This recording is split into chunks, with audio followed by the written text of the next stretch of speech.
Halo guys, aku akhirnya sampai di depan Kyoto University. Ini salah satu universitas terkenal ya, terkemuka di Jepang. Aku harap aku bisa kesini juga nanti buat lanjut S2, ambil MBA. Amin. Ayo kita masuk. Let's go.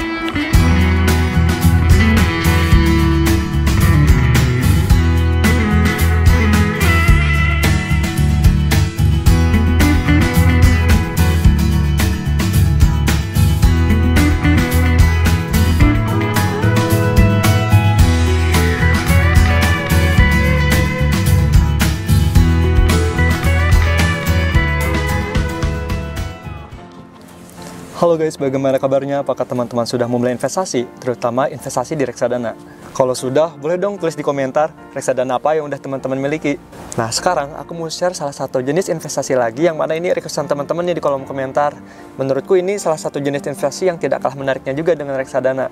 Teman-teman pernah nggak sih membayangkan bahwa kita memiliki perusahaan yang sangat besar dan sudah melakukan ekspansi hingga ke luar negeri? Untuk membangun perusahaan besar tersebut, tentunya memerlukan waktu dan proses yang begitu panjang yang perlu kita lalui. Bahkan hingga perlu dilanjutkan perjuangan tersebut oleh anak cucu kita. Jadi, apakah kita bisa mencapai hal tersebut? Tentunya bisa saja bila kita benar-benar berusaha keras untuk melalui perjuangan yang tentunya tidak mudah.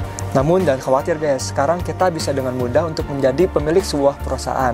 Kita bisa membeli saham suatu perusahaan melalui broker atau sekuritas yang sudah mendapatkan izin dari Otoritas Jasa Keuangan Indonesia. Dengan memiliki saham suatu perusahaan, berarti kita memiliki peran untuk mengelola perusahaan tersebut. Dan kita juga memiliki hak suara dalam rapat umum pemegang saham.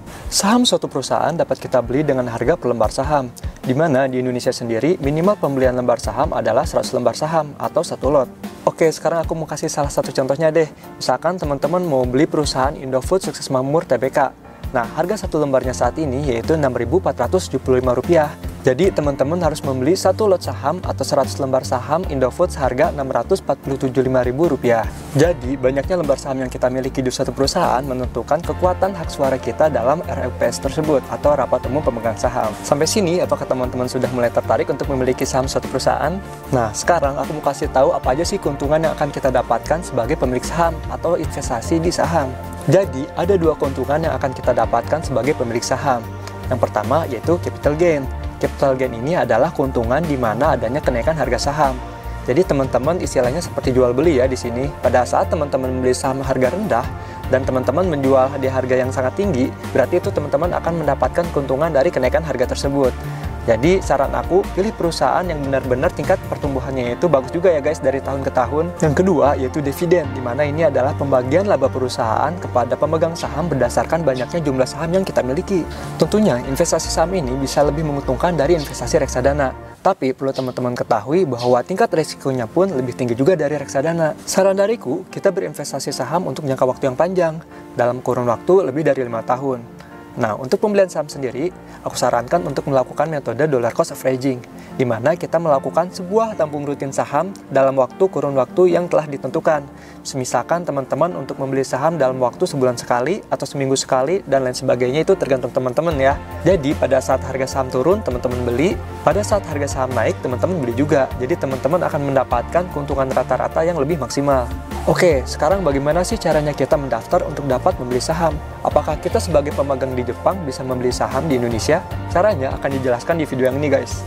Oke, sudah mulai berinvestasi belum? Kalau belum, aku mau kasih tahu cara pembukaan akun iPod untuk memulai investasi teman-teman. Caranya gampang banget karena semua prosesnya dilakukan secara online dan teman-teman tinggal di rumah aja.